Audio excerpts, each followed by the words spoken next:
Добрый день, утро.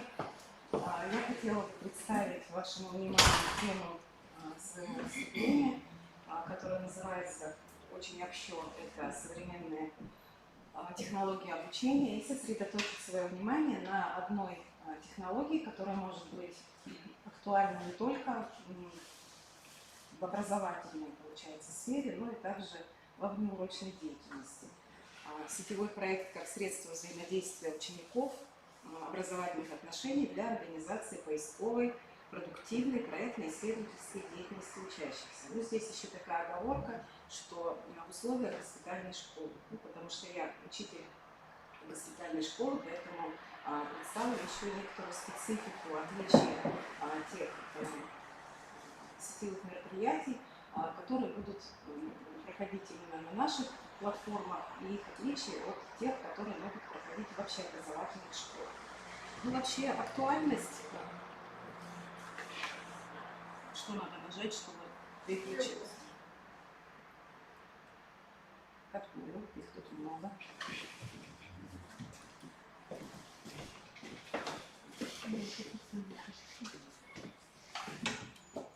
Давай посвечу. Спасибо. Куда нажать? Вот. Актуальность выбора вообще вот этой технологии для работы в нашем заведении была обусловлена, во-первых, ФГОС и паспортом проекта «Цифровая образовательная среда», где прописывается обязательность применения механизмов сетевых форм взаимодействия в образовательной и неурочной деятельности. А также совсем недавно вышли методические рекомендации Министерства просвещения совместно с Министерством здравоохранения, где прописали обязательное участие ребенка из больничной палаты в школьных мероприятиях на основе дистанционных технологий. Ну, когда мы начинали эту работу в нашей школе в 2015 году, потому что уже в течение 6 лет мы занимаемся этой технологией, как в образовательной сфере по предметам, так и во внеурочной деятельности, то, конечно, проработали очень много материалов и пришли к выводу, что основой все-таки является разработки основоположника метода проекта DUI и также различные авторы, которые разрабатывали теоретические основы сетевой деятельности телекоммуникационных проектов, это они на слайде представлены. Ну и также работа Хуторского по организации проектной работы с помощью средств дистанционного обучения. Спецификой именно работы в госпитальных школах мы взяли за основу исследования Сергея Шарикова. То есть он как раз в учебно-воспитательном процессе в госпитальных школах на этой теме специализируется. Опять же, если говорить о том, что такое сетевой проект, то мы взяли за основу определение ОЛАД,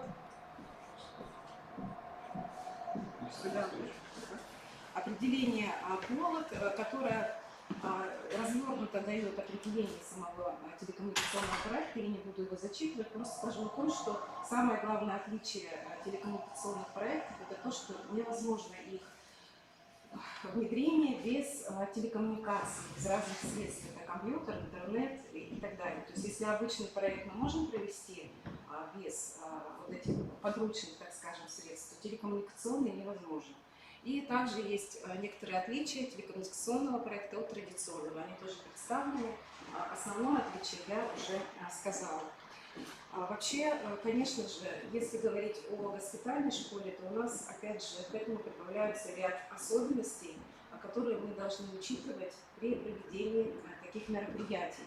И здесь также при анализе учебно-воспитательного процесса мы тоже выявили отличия, которые будут на это влиять. Ну, конечно, это групповая форма работы, где у нас в класс-комплектах могут быть ученики смежные, там 5, 6, 7, 8, 10, 11 класс, когда ребенок находится в состоянии стресса, потому что он попадает в стационар и выдернут из обычной среды, и ему тяжело, и ему нужно адаптироваться. И это медикаментозное лечение, которое, опять же, наслаивается, да, на все процессы ребенка. И это все мы должны учитывать и прорабатывать, когда разрабатываем телекоммуникационные проекты и вообще любые занятия, которые мы проводим с детьми. Опять же, для этой цели, для того, чтобы как-то адаптировать ребенка к условиям стационара, помочь ему, чтобы он быстрее вылечился, что ли, да, то есть пришел в свою школу, мы разработали площадку, которая называется «Эврика». Она функционирует у нас с 2015 года. На этой площадке сосредоточены сетевые мероприятия, которые проходят только для учеников госпитальных школ, как Республики Коми, так и вышли мы на уровень всероссийских. Нам присоединились школы, госпитальные школы России и ближнего зарубежья. То есть у нас были проекты, которые охватывали учеников даже других государств. У площадки есть свой уникальный адрес. Площадка прошла несколько этапов, и здесь обозначены сроки реализации нашей работы с 2015 года. Но на что хочу обратить внимание, на то, что было постепенное присоединение разных госпитальных школ с 2015 года. И за этот срок у нас приняло участие, поштучно мы считаем, это 1605 учащихся в разных сетевых мероприятиях, и только учеников госпитальных школ, и 268 взрослых. Это и учителя-кураторы, это эксперты, это приглашенные к сотрудничеству деятели культуры и так далее. То есть общественности тоже. Вообще наша площадка, она такая обширная, на ней, конечно, проходит очень много интеллектуальных различных мероприятий, связанных с конкретными дисциплинами. Вот, например, здесь мы видим это и математические какие-то выкладки, да, математика без границ.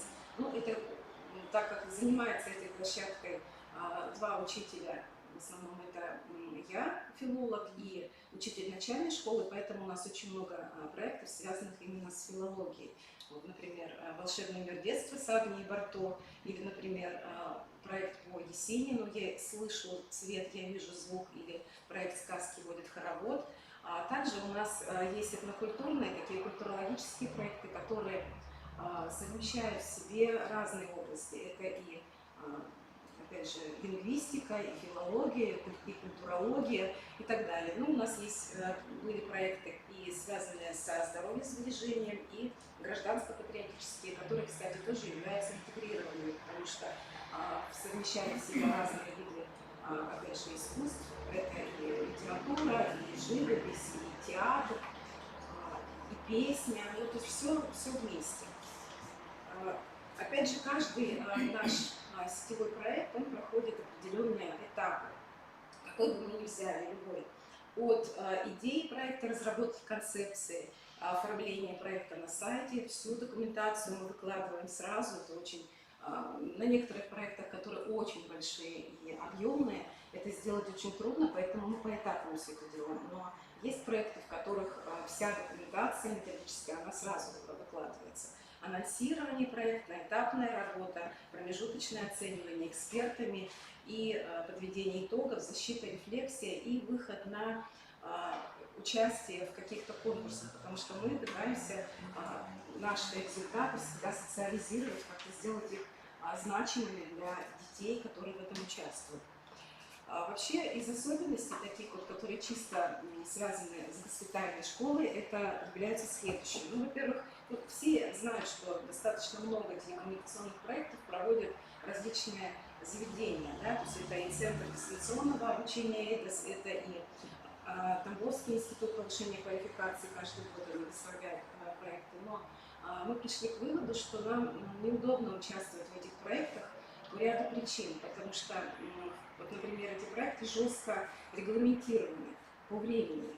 Мы не можем в них укладываться, у нас сменный состав учащихся, и поэтому нам нужны проекты со сквозным действием.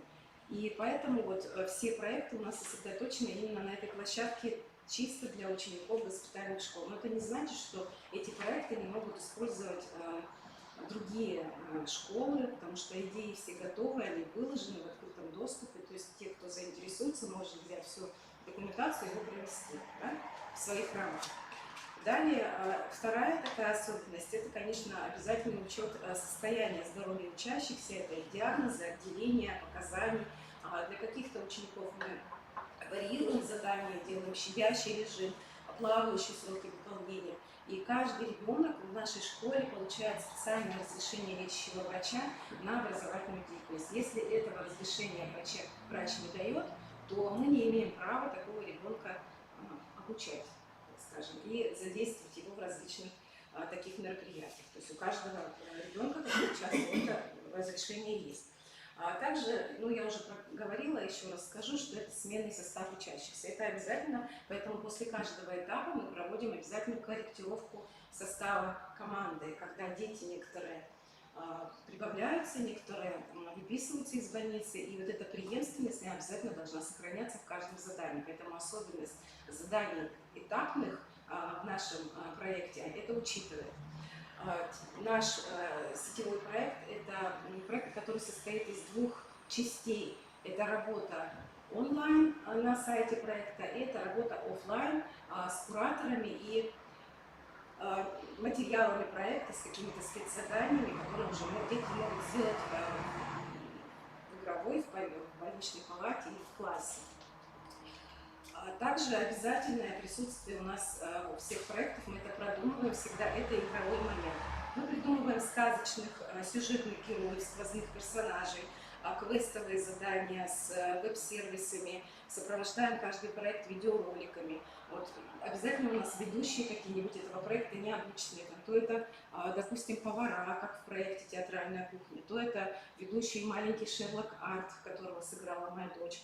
И обращался к детям, этот маленький Шерлок Арт, с головоломками, задачами, присылал детям письма в рафтовых конвертах с сургучевыми печатями. То есть вот такие моменты, они, во-первых, обогащают проект, делают его интересным, заинтересованы очень дети, они ждут этих встреч с героями. Вот. И вот этот игровой момент, эти сквозные персонажи, для нас они очень значимы. Также мы пытаемся сотрудничать и сотрудничаем с деятелями культуры, привлекая их в проект. Вот, например, в проекте «Театральная кухня» у нас было задействовано 18 приглашенных деятелей культуры. Это в основном театр драмы, плюс режиссеры Комигод, которые сотрудничали с нами, и независимые театры, такой театр, как «Фантастическая реальность» и его режиссер и актеры. Они записывали нам обращения, видеоролики, такие вот лекции, да, небольшие, маленькие для детей, раскрывали какие-то секреты актерской профессии. Кстати, вот этот проект, он, хотя и называется «Театральная кухня», но он был связан именно с литературой. То есть дети анализировали, получается, фольклор и своей республики. У нас были разные даже страны. В той стране, в какой ребенок жил, он эту культуру анализировал и потом выкладывал в определенный продукт. И также, конечно, образовательные продукты, они всегда, мы пытаемся, чтобы они были социально значимые, результаты имели. И вот то, чем мы очень гордимся, это аудиогид, который был создан по итогам одного проекта, который был озвучен на 3 языках, на русском, английском и коми. И по арт-объектам города Сыктывкара. Он был привязан через смартфоны и телефоны к геолокациям и включен в мировой каталог аудиогидов, где его можно сейчас найти, причем с таким неплохим рейтингом. И также мы создавали каталоги спектаклей, которые выкладывали на онлайн-доски по мотивам сказок коми. И немножко поподробнее, чуть-чуть, вот пару минут хотелось бы рассказать как раз про самый значимый наш проект, который проходил недавно. Это проект «Театральная кухня», который был проведен для учащихся госпитальных школ Республики Коми, Российской Федерации, стран ближнего зарубежья. Он проводился на при поддержке флагманской площадки проекта «Учим, знаем. Город Москва» и Республиканского центра образования города Сыктывкара. Целью этого проекта было изучение и исследование фольклора народа Коми и фольклоров регионов Российской Федерации и стран ближнего зарубежья. Участники проекта знакомились с основами создания театральной постановки от написания сценария по всем сценическим законам до создания конечного продукта в виде спектакля выбранного жанра. Так, весь проект был построен, вот особенность фишки этого проекта была в том, что она была построена на кухонной тематике, он называется «Театральная кухня», поэтому участники проекта это были поварята, кураторы, шеф-повара, технический помощник официанта, аналитический помощник кассир, эксперты театральной критики, руководители проекта администратор ресторана, куратор всего проекта ресторатор, куратор проекта это был директор ресторатора. Каждая команда в процессе открывала свой ресторан, который должен приготовить фирменное блюдо. Фирменное блюдо – это спектакль. Участники в процессе работы получали звезды Мишлена, то есть это бонусы. Они читали кулинарные книги с инструкциями, размещали выполненные задания на разделочных досках. И на каждом этапе всем командам предлагались десерты, то есть это видеовстречи с деятелями театра Республики Коми. Для запуска этого проекта были разработаны пригласительные рекламные билеты с дополненной реальностью. В билет был встроен QR-код, при наведении на который сканера запускался видео-промо-ролика проекта. Билеты были распечатаны и вручены представителям администрации госпитальных школ на Всероссийской конференции «Учим, знаем. Город Москва». Проект проходил несколько этапов, то есть на старт-этапе, это сканы из сайта самого. На старт-этапе команды регистрировались на платформе сетевого проекта, открывали свой уникальный театральный ресторан, который готовил фирменное блюдо.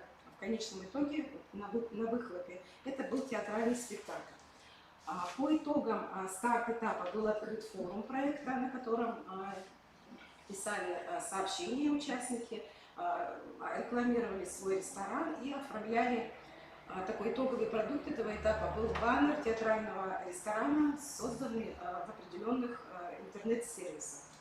Следующий этап назывался предварительная обработка блюда. На этом этапе повара, ученики под руководством шеф-повара, учителя, руководителя команды выбирали нужные ингредиенты для своего будущего спектакля. То есть это была небольшая сказка, предание или миф области или республики, на земле которой был открыт ресторан. И эту сказку или миф нужно было переработать в сценарий и для будущей постановки. То есть был дан шаблон, как писать сценарий, что такое сценарий, как правильно пишется сценарий. И дети по всем законам жанра в документах Google создавали этот сценарий. На следующем этапе, на втором, получается, он назывался у нас основная обработка блюда. Повара ресторана под руководством шеф-повара проводили основную обработку продуктов для приготовления будущего спектакля. То есть они выбирали продукт. Это кукла, тень, человек и форма спектакля. И каждый ресторан должен был подготовить костюм, декорации к своему будущему спектаклю, учитывая вид театра. В данном случае тут представлены декорации к теневому спектаклю, к театру теней. То есть история театра также была рассказана, да, то есть и в презентационном, лекционном материале на сайте проекта. Тут как раз нам помогли декораторы и костюмеры, бутафоры театра нашего, которые, опять же, пришли онлайн, получается, к детям, и об этом всем рассказали. Потом следующий этап, это третий, это заключительная обработка блюда. На данном этапе команды провели заключительную обработку продуктов для приготовления фирменного блюда. Они поставили свои спектакли по ранее написанному сценарию. Значит, они записали видео, выложили на YouTube на разделочной онлайн-доске. То есть эти все были у нас представлены видео. И в рамках проекта было организовано, я уже сказала, сотрудничество с театром Республики Коми имени Савина. Вот они нам провели такие вот видеовстречи. Всего 18 человек и записано 11 видеороликов. Для организации сетевого взаимодействия в рамках проекта был организован форум, на котором участники могли получить техническую поддержку и организовать общение. Команды получали различные награды в виде онлайн таких виртуальных значков, разные награды. И всего было представлено 10 типов наград. Также были представлены в этом проекте дополнительные игры для получения бонусных баллов в командах. Ну, то есть была организована бонусная геймификация, то есть такой отличный способ мотивации в проекте для лучших результатов. И также они зарабатывали звезды Мишлена, выполняя необязательные задания в виде игр и квестов. То есть при успешном прохождении команда получала звезду Мишлена для своего ресторана. Ну, такие игры, например, как интеллектуальная игра «Сортировка», занимая места в зрительном зале, квест «Выйти из комнаты», интерактивная интеллектуальная игра «Кот и повар», картографическая игра «Театр на карте мира». Ну и как бы участники, вот весь состав участников опять же представлен на слайде. Это 2-8 классы школы Российской Федерации, воспитательных школ Республики Коми и 149 11 команд, 149 учеников было во всех этих командах вместе, 11 руководителей, 7 экспертов и 18 приглашенных деятелей культуры. Каждый этап у нас был оценен экспертами, и есть вот такая диаграмма успешности команд по итогам оценки экспертов, где видно, что практически все команды, каждый этап прошли успешно и справились с заданиями. Также для руководителей команд, для взрослых, которые принимали участие в этом проекте, были разработаны индикаторы, по которым они оценивали все в проекте, да, начиная от организации формы, от обратной связи и заканчивая ожиданиями, то, что они получили или нет. Ну, тут результаты вы тоже видите. Конечно же, мы делимся своим опытом, своими наработками. Каждый проект наш участвует в конкурсах, занимает призовые места как на республиканском уровне, вот это республиканские у нас победы, так и на всероссийских и международных конкурсах. Но, наверное, самая значимая победа, последняя, которой мы можем гордиться, это победа в президентском конкурсе «Моя страна, моя Россия», где среди 20 тысяч участников наш проект занял 3-е место. Мы получили бронзовую медаль, огромное количество различных бонусов. И победа такая значимая. То есть площадка была признана на таком высоком уровне и получила такие высокие результаты. Ну и также пытаемся наш опыт обобщать. Очень много написано различных методических материалов в журналы, в воспитательную работу в школе, в образовательные журналы. Ну и также разработана программа повышения квалификации для учителей под эгидой Коми Республиканского института образования, где включено новое сетевое проектирование для участников образовательного процесса. То есть те, кто хочет научиться, как это делать в своем предмете. В принципе, эта технология универсальная и может быть использована где угодно. И вообще, говоря о качественных показателях, то есть ради чего мы все это делаем, самое главное, это, конечно, ребенок, которому мы помогаем справиться с той сложной ситуацией, в которой он находится. И когда ребенок нам говорит, что мне легче, я счастлив, я чувствую себя успешным, когда он видит результаты, то значит мы добились того, что мы хотели. И вот эти все качественные показатели, ради чего мы это делаем, они тоже здесь представлены на слайде. Ну, если у вас есть вопросы, я готова на них ответить. Спасибо, Юлия Владимировна. Исключительно интересный проект, социально очень значимый, воспитательно очень значимый. Я бы хотела еще вот что сказать. Я посмотрела ваши вот здесь все достижения. Вообще, 1-3 ноября в Москве, в Московском государственном университете имени Ломоносова, состоится международный съезд учителей и преподавателей русского языка и литературы. Он состоится в смешанном формате, совершенно нет никакой необходимости туда ехать. И я думаю, что вот этот проект, например, да и многие проекты, которые вы сейчас покажете, они вполне могут там представлены. Есть еще 2 дня для регистрации. Если кто-то заинтересован, я вам напишу адрес сайта. Вот. И, пожалуйста, подключайтесь. Вот, потому что это действительно это федеральный уровень, даже просто международный уровень. Этот проект совершенно достоин быть там показанным. потому что как раз вот та ситуация, в которой оказывается ребенок, она фактически ограничивает его возможности. Я, например, как мама сына, который в свое время прошел, так сказать, ряд вот этих вот курсов лечения в стационаре, могу сказать, что это бесцельно. Это на самом деле очень правильно. И то, что ребенок здесь стоит вот во главе угла, и это видно, насколько, так сказать, все делается для него, для того, чтобы, по сути дела, сделать вот это вот лечение успешно.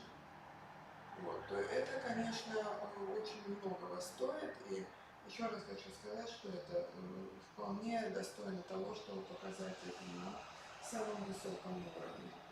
Если есть еще желание, желание какое-то высказаться, давайте коротенько, что видите, у нас тут получается немножко посвободнее со временем. Так, ну тогда мы приглашаем следующего человека, следующего нашего участника Татьяну Николаевну Памятова. Ой, простите, Ольга Александровна, я забыла, что мы с вами говорили. Неурочная работа по гуманитарному центру дисциплины школы, как фактор направления личных обучения и испытаний. Савинцова Ольга Александровна, учитель русского языка и литературы, средней общеобразовательной школы имени Олега Кошелова, город Сыктывкар. Сейчас начали технически. Кому нужно, вот кто хочет, то пишите свои программки, то есть, чтобы я никого не забыла. Я напишу либо свой адрес, либо сейчас быстренько найду адрес сайта, по которому можно регистрироваться. И вполне можно это все забрать.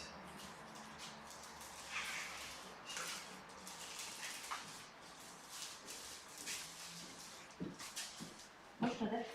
Да.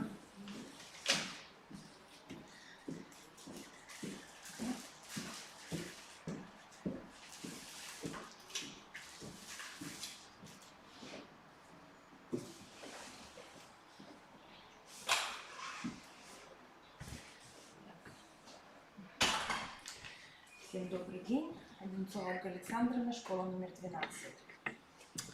Американский педагог прошлого столетия Джон Дьюи большое внимание уделял разработанному принципу обучения через деятельность. Ученый предлагал строить обучение на активной основе через целесообразную деятельность ученика. Важно показать детям их собственную заинтересованность в приобретаемых знаниях. Поэтому тема моего сегодняшнего выступления – это внеурочная работа по гуманитарному циклу дисциплин в школе как фактор достижения личностных результатов обучения и воспитания. Вашему вниманию будет предложена сегодня впервые, я еще никому не показывала, игра. Они прославили Республику Коми. После выступления я оставлю на рабочем столе. Если надо, можно взять как готовый уже продукт. Передо мной, как учителем русского языка и литературы и классным руководителем, возник вопрос, как я могу в интересной форме представить материал к юбилею Республики Коми и юбилею нашей школы номер 12 имени Олега Кошелова, которая отмечает юбилей 85 лет. И вот с коллегой мы придумали игру-викторину, которая называется «Они прославили Республику Коми». В начале игры в качестве мотивации будет предложен для просмотра ролика «Республики», он небольшой, 3-минутный.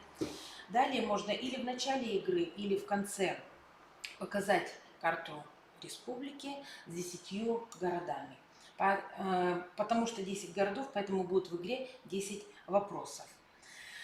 Вот. Цель игры – это способствовать формированию гражданской идентичности, знать историю, язык, культуру своего народа. Идентичность формируется через следующие задачи. Знакомство с выдающимися людьми, прославившими Республику Коми, которые являлись выпускниками школы 12 имени Олега Кошелова и с их деятельностью. Воспитание интереса, чувство патриотизма, гордости за свою малую родину, уважение истории, культурных и исторических личностей. Вы позволите, я перейду непосредственно уже к самой игре. Можно я присяду? Да, конечно. Причем, если так удобнее, то... Да. Мы, в принципе, можем с вами проиграть прямо фрагментарно. Я не собираюсь забивать вас полностью. Вот. Вас может немножечко удивить, сейчас будут как бы комментарии. Формат игры, вот почему он не на весь экран, потому что это предполагается, что ребенок может использовать не только в своих условиях на планшет из-за этого. Вот здесь вся информация о проекте.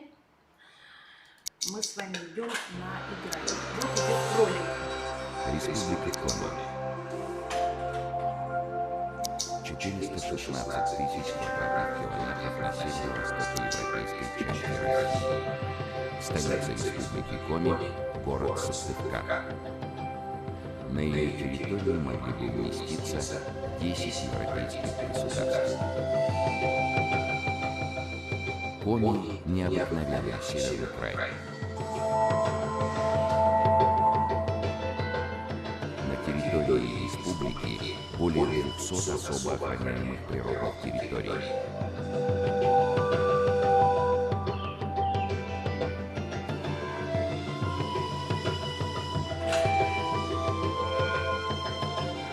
70 тысяч озер. Принцип понятен. Потом вот показываем, уходим на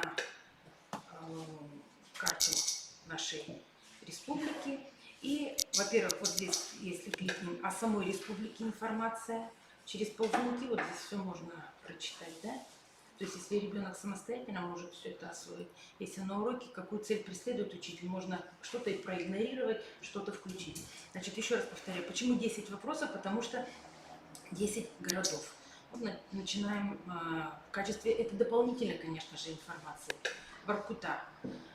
Герб города, информация о самом городе. Итак, каждый город. Кликаем с гербом и информация. Ну, самый южный город – это столица Сыктывкар. О всех 10 городах вот туда идет информация. Потом переходим на главную страницу. Можно вот сюда. И задаем вопросы. Вопросы связаны, конечно, с, так как я учитель русского языка и литературы, по русскому языку, по литературе и по культуре Республики Коми. Дети просматривают мультфильм, сейчас я прокручу, чтобы мы весь не смотрели, мультфильм про Иерокапа. Фрагмент.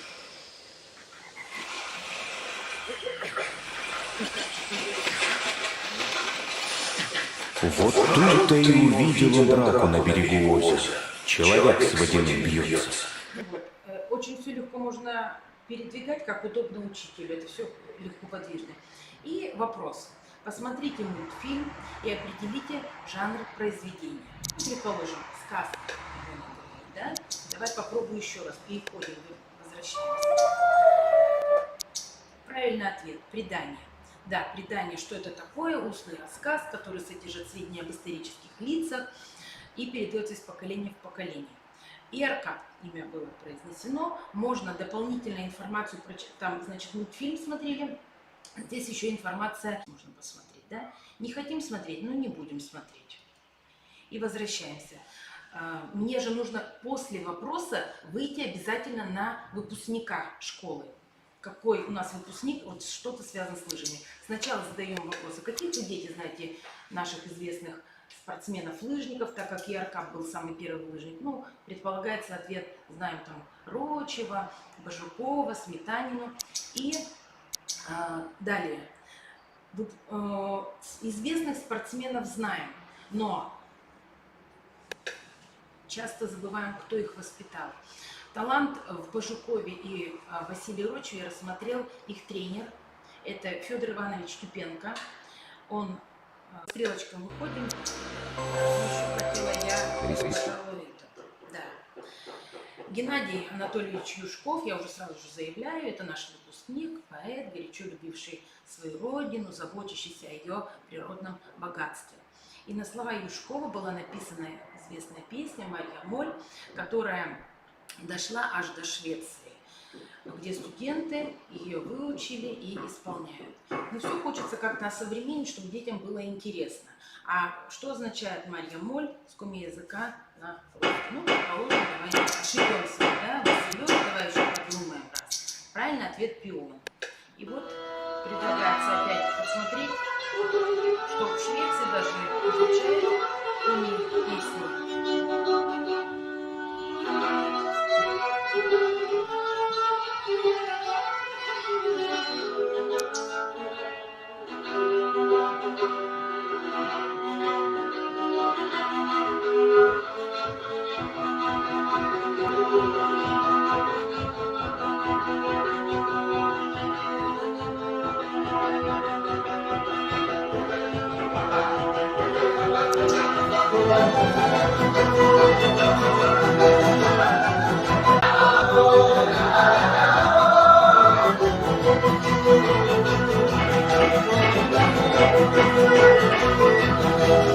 Понятно, да? Дослушать не можно и дослушать. Опять выходим на выпускника. Вот Геннадий Анатольевич Юшков, тоже школу нашу закончил. Его внеурочная работа по достижению личностных результатов обучения и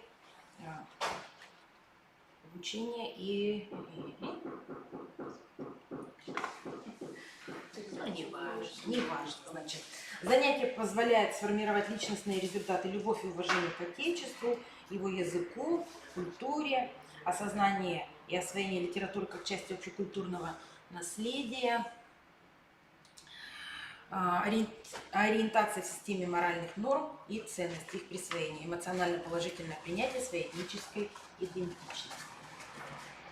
Ну, там 10 вопросов, если... Предполагаете, это именно на внеурочном? Да, да. А на уроке? Нет, почему? Можно и на уроке, но тут по культуре. Она... Нет, вот я говорю, пожалуйста, конечно. Можно Я прямо вполне вот использовать, именно элементы использовать, может быть, не Можно сразу, и элементы что-то, конечно. Тут по объему очень большая. Потом я посмотрела, я подумала, господи, вот я не заканчивала эту школу, 12-ю школу, правда, у нас 4-й тоже был хороших выпускников.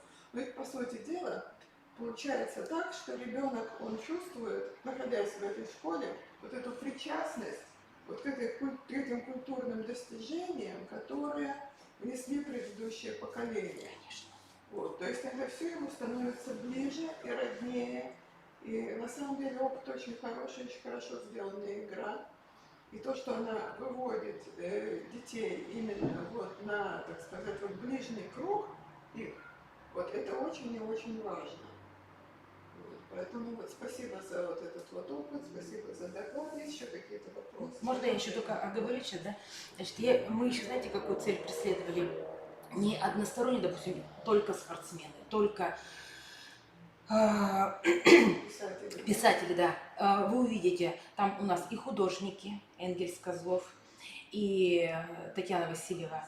То есть разные сферы, и спорт, и музыку, и литературу, и художники. То есть вот это хотелось, вот, чтобы нашло отражение.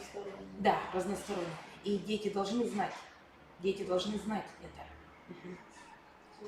Я хотела бы добавить вам хорошее послесловие в адрес коллег 12-й школы. В школе номер 12 города Сыктывкара вообще накоплен колоссальный опыт организации работы этнокультурной кафедры. Вот эти продукты, цифровой трансформации, а это действительно цифровой образовательный продукт, они накоплены в частности среди учителей русского языка и литературы. И нужно отметить здесь вклад Ольги Александровны, которая объединяет вокруг себя учителей истории, музыки, изобразительного искусства и коми-языка, в том числе и как родного, и как государственного. И вот в этих продуктах, что меня всегда восхищает, потому что на уровне Сыктывкара мы стараемся этот опыт обобщать, и мы его транслируем на уровне республики. Нам очень приятно, что он сейчас транслируется в рамках форума, который имеет и межрегиональный уровень тоже. Вот следует отметить, что наши коллеги идут по пути синтезирования разных видов искусства. Это очень тяжело синтезировать социологию, потому что это выдающиеся люди, которые внесли вклад в развитие города и республики. Я еще даже больше скажу, и России, и за рубежом. И за рубежом, да. Кроме всего прочего, синтезировать социологию с музыкой, это смотрите, какие переходы от одного информационного ряда к другому информационному ряду. Потому здесь, кроме всего прочего, здесь всегда учитываются возрастные особенности, потому что потом эти продукты можно легко адаптировать к детям любого возраста. Вот в зависимости от вопроса, в зависимости от того, какой подводящий диалог построит учитель, можно потом одинаково успешно работать и с детьми, учащихся 2 класса. Я, конечно, здесь условно говорю, но это возможно. И посмотрите, какое здесь поле для размышлений для учащихся 11 класса. Потому что вот как раз эта сопричастность сейчас важна и для того, чтобы выйти на итоговое сочинение, уважаемые коллеги. Направление в этом году – это путь, это жизненный путь. Вот вам судьбы, которые выбраны людьми и построены людьми. Поэтому я очень благодарна Ольге Александровне за этот опыт. Спасибо. Честно скажу, это красиво, но это очень долго вынашивалась идея. Юлия Владимировна тоже выступала, вот, когда по сетевому своей темы в предыдущей конференции говорили, что очень тяжело вот тему определить вначале и саму всю вот этот продукт создать. Можно вопрос? Да. Как вот создавалась? Как вот идея возникала, как вы ее реализовывали? Она долго, говорю, создавалась, а чисто техническое имеете в виду? Я Что? имею в виду вот именно выполняемость идеи, потом сама форма. Это у меня третий такой продукт, Татьяна Николаевна видела, вот эта программа Автоплей 8, она уже третья, это такая продукт, как Помогу. Да. Эта идея возникла в связи с тем, что нужно было продумать образовательные проекты для учителей и для детей при подготовке к юбилею школы. То есть нужно было так представить богатую культурную историю школы, чтобы это было значимо для каждого ребенка и для каждого учителя. Поэтому потихонечку каждый учитель, который участвовал в создании этого проекта, он приносил что-то свое. И мы здесь видим отклики музыкальные, коми литературы, коми языка, русского языка. Поэтому идея это основная, а толчок – это юбилей школы, представить выпускников этой школы и представить вот в такой необычной форме. Хотелось, да. Творчество, чисто. Просто вопрос, почему про лыжников, про первых? Для меня Тюпенко Ну, это символ. это символ однозначно, но для меня не символ важен. Я одноклассница у Федора Ивановича Тюпенко с его дочерью. К сожалению, и она умерла, и его нет. Это как память. Как-то. Да. Как долго какой-то все. Ну, как будто бы морально, да. Поэтому будет. Так. Если по времени скажете, около года, вот это все, мыслительный процесс идет, я все обдумывала, ну вот складывалось, много, до последнего отшлифовывалось, много было каких-то шероховатостей, мне не нравилось там еще что-то. Как дети реагируют? Просто мне Вы первые. То есть еще на детях не Еще не успели, да, сейчас Мне у нас кажется, детям интересно. не знаю. Там и скульптор, кстати, и Сенькин есть, это тоже выпускник нашей школы. А в конце-то что они получают? Бесценный опыт Это проживания. это прекрасно. Обычно это Это вот всё почему-то, понятно. да, допустим, у нас Да. предыдущая Вот игра они была набирают, по Великой да, Отечественной. я так поняла. Сейчас по Великой Отечественной войне у нас вот было, там они должны были составить с Днем Победы, набирали. Здесь нету. Вот чтобы они там бонус или что. Я только думаю, здесь чисто Вы информация. планируете проводить это как групповую работу или фронтальную? Я думаю, в классе групповое. Ну, чтобы все. Да. Чтобы все были вовлечены. Я говорю, но она В вот, этом смысл. вот в таком формате сделана, то есть можно и индивидуально. Все, смотри, как тебе удобно. Не надо первый, второй. Иди с 5 вопроса, иди к 4, то есть можно ведь все поменять. Так, А вопрос вот такой профессиональный. У вас есть курсы внеурочные дети, курсы? Ну, знаешь, вот такие вот курсы, такие программы, да, которые именно заточены на... Или это вот тут только уроки литературы республики Коми? Или что-то такое есть? У нас есть это неурочные дети. Вот это же прям вот там можно. Так, коллеги, я Время, регламент. прошу прощения, но мой долг меня зовет. Вести дальше. Да, вести дальше. Понятно. Татьяна Николаевна. Так, Татьяна Николаевна, не обидите себя. вот, замечательная, дающая вообще толчок к размышлению тема, точнее, к продолжению размышления. Это 4 минут. да? Да. Уважаемые коллеги, и позволю себе попросить вас вспомнить, вы точно это знаете, вспомните, как зовут вашу братаниху. У вас у всех есть братаниха, и вы знаете, как ее зовут. Мою братаниху зовут Наталья. И когда в подростковом возрасте мы с ней общались, я даже не представляла, что она станет, прошу прощения, почему-то не переходит пока, не знала, что она станет медицинской сестрой, не представляла, что она будет помогать тяжело больным, она выхаживает тяжело больным. И тогда в подростковом возрасте я вообще не представляла, что она когда-нибудь станет женой моего старшего двоюродного брата. Посмотрите, какая длинная цепочка. Жена старшего обязательно, да еще и двоюродного брата. И вот когда такие родственные цепочки начинаешь разворачивать перед детьми, они, конечно, сначала недоумевают. А зачем мне, человеку в 21 веке, знать, есть у нас еще в роду великая тетка или нет ее? Вот я свою великую тетку, а это старшая, родная сестра бабушки или дедушки, не знала. Но я знала все истории, которые с этой теткой связаны, потому что их рассказывали и еще и приговаривали. Вот если бы Настасья, и я понимала, я что-то делаю не то, потому что Настасья этого бы не одобрила. Вот чтобы детям разобраться в этом родстве и понять, кто кому кем приходится не просто на словах, но еще и в поступках, нами разработана с детьми семейная азбука. Она была приурочена к юбилею Льва Николаевича Толстого, об этом говорится на приветственной странице, к 150-летию. И я сегодня позволю себе познакомить вас с некоторыми страницами этой семейной азбуки, чтобы мы могли для себя определиться с тем, когда читать «Войну и мир». Если у нас есть основной государственный экзамен, итоговое собеседование, итоговое сочинение, единый государственный экзамен, и это я еще не упомянула литературу, это только русский язык. Уважаемые коллеги, в первую очередь, если у нас сейчас получится, мы с вами, например, обратимся вот к этой странице, которая называется «Брат». Страницы есть на коми и на русском языке. То есть здесь есть материал для того, чтобы работать на русском языке и на коми языке. Вот, например, здесь есть как раз подборка коми и русских пословиц. И мне было очень приятно, читая русские пословицы, еще раз убеждаться в том, что брат с братом не строят отношений материальных. Вот это первая пословица.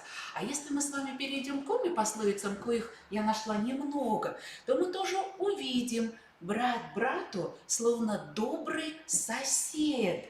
Но в то же время только на коми-языке. Может быть, есть еще и на других языках. Я нашла вот такую пословицу. «Нянесов родня одмука дыре, ас роднящит бурджик». То есть здесь такие отношения интересные. Свои по хлебу соли иногда лучше, может быть, даже своей родни. Это означает, что мы иногда становимся братьями не по родству, не по крови. И вот теперь ссылка на фрагменты словаря Даля. А становимся мы родными по духу, по плечу.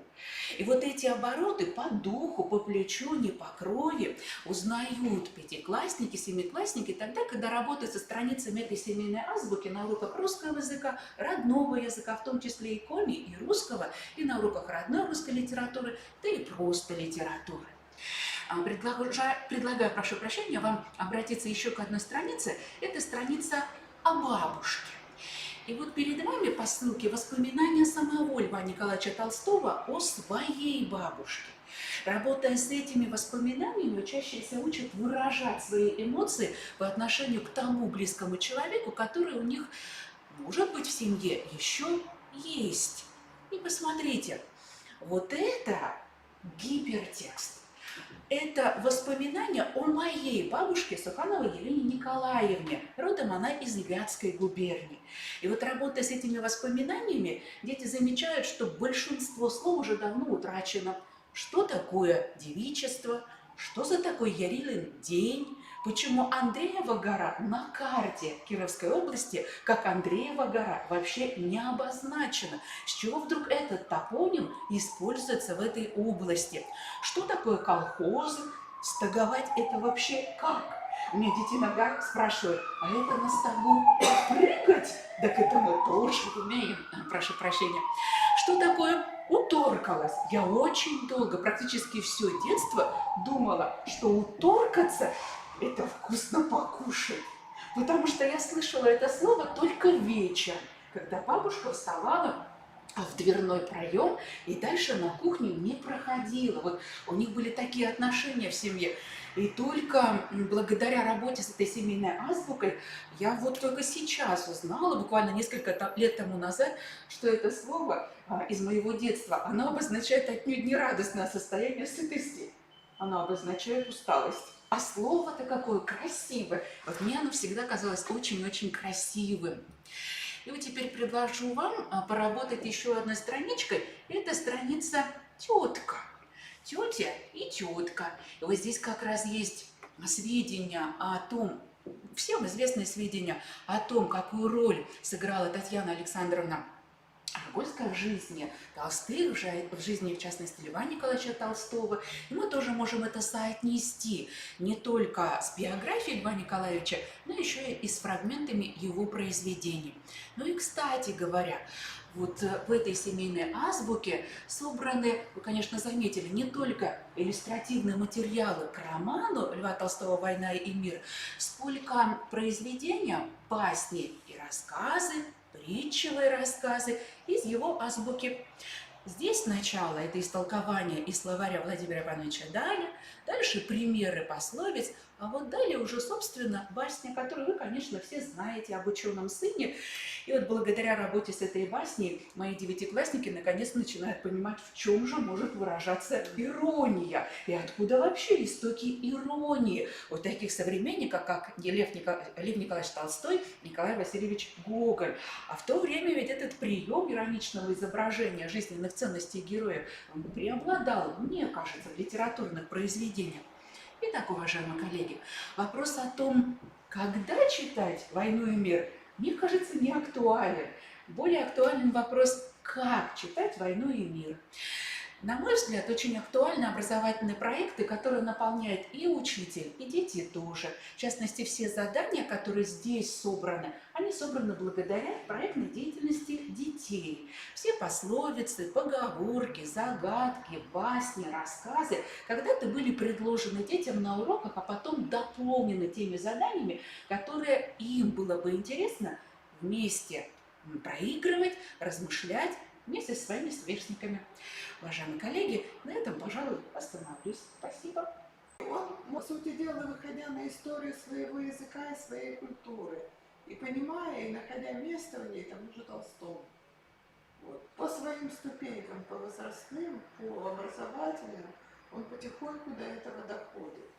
Вот. Это тоже вот как бы одна маленькая частичка, которая вот вкладывает, делает свой вклад вот в воспитание. Потому что таких вот проектов можно делать очень-очень много, которые выводят на какие-то вот высокие культурные ценности, которые имеют даже не российское значение, а общемировое, потому что понятно, что Лев Толстой – это достояние культуры, мировой культуры. Вот. Не региональной, там даже не русской, но далее, это действительно очень и очень важно. То есть вот этот вот маленький мостик от каких-то вещей понятных, простых, интересных для себя, вот, они выходят. Я вот сидела и думала, вот моя, вот это вот... Все-таки точное определение братаники-то, это что? Это именно какая-то... старшего двоюродного. Именно двоюродного. Да, братан, это двоюродный Неважно, по брат. какой стороне. Это там не по компании, это действительно родственный термин. Вот, братан, это двоюродный брат. А тут еще, да. А тут у нее еще статус, потому что это старший брат. И вот в продолжении мысли, которая сейчас была представлена, этот проект действительно не может остановиться, потому что он рождает другие проекты. И здесь на главной странице есть ссылка. После этого проекта у нас родился вот этот, он называется «Здоровый семейный завтрак». И мы собирали рецепты здоровых семейных завтраков. И здесь вот вы видите команды, которые были были задействованы в этом проекте тоже. Еще один проект, который родился, это чтение вместе с мамой. И это проект уже муниципальный. И вот как раз это чтение вместе с мамой, то есть ребятам нужно было читать вместе с родителями. Не обязательно с мамой, это могла быть и старшая сестра, это могла быть и младшая сестра. Но как продукт был не только вот этот сайт, и не только вот эти вот рисунки, но и то, какой литературный багаж дети отобрали. Потому что само произведение нужно было еще и представить. Не только в качестве рисунка, но и в качестве обоснования, почему это нужно читать вместе, почему это нельзя прочитать по отдельности. Вот еще один проект, это проект, который называется «Спортивная доблесть». И, кстати говоря, здесь есть выпускники не только замечательной 12-й школы, но еще и замечательной 35-й школы, в которой я проработала больше 20 лет. И вот это проект, который создан еще ребятами 35-й школы. И переходя вот по этим гиперссылкам, как раз и можно знакомиться со всеми достижениями большинства спортсменов. Мы постарались собрать большинство спортсменов, которые на любом уровне, на российском, на международном уровне представляли Сыктывкар и Республику Коми по самым разным видам спорта. А вот этот проект мне очень нравится, он коротенький, но, по-моему, не загрузится. Он называется «Сыктывкарса Анбур», да, не даст сейчас возможности. Этот проект создан русскоязычными, совершенно русскоязычными детьми, но тем не менее с применением коми-азбуки. Они представляли свои таланты, свои увлечения. И вот этот проект, он построен тоже, конечно, в алфавитном порядке, потому что анбур – это азбука. И здесь представлены слова, коми-слова, которые соотнесены с жизнью детей. Например, мы брали слово «шонды» – «солнце». И оказалось, что у нас очень много шондиков. Может быть, я сейчас неправильно произнесу, Светлана Семеновна, смягчая, да, этот звук «д», вроде бы он твердо произносится. А шондики – это те, которые, оказывается, занимались в художественной студии. И только потом, когда они уже завершили обучение, были в 7-8 классе у меня, они поняли: о, так мы же лучики солнца, это же здорово, мы же должны светить. То есть такой был эмоциональный тоже продукт этого проекта. И теперь, пожалуй, действительно все. Спасибо. Спасибо, Татьяна Николаевна. Вот мое внимание очень привлекло этот интересный проект «Читаем вместе с мамой». Потому что он может использоваться очень широко, он может прекрасно использоваться, например, для цели сохранения родного языка и культуры. Вот, особенно в поликультурной среде. Вот. Я знаю, что существует проект «Учим русский язык вместе с мамой». Это для русских семей, попавших, вот, живущих за рубежом.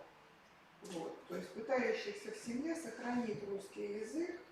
Вот, именно для детей, которые изначально растут двуязычными, полиязычными. И вот существует целая серия учебников и пособий, которые издаются вот Институтом русского языка имени Пушкина как раз для этой цели. Вот, то есть на самом деле вот, это очень интересно. И в то же время для сохранения чтения как семейного достояния, так сказать. Так, спасибо большое за очень интересный доклад. Так, сейчас у нас выступает Микушева Татьяна, да?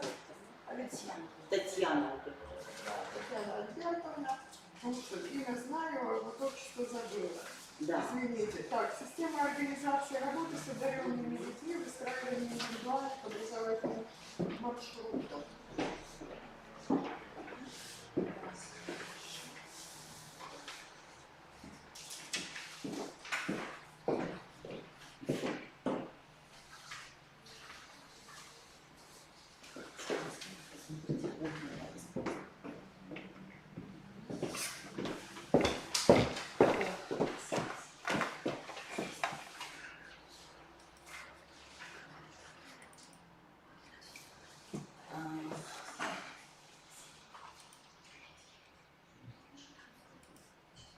Здравствуйте, коллеги, здравствуйте, друзья.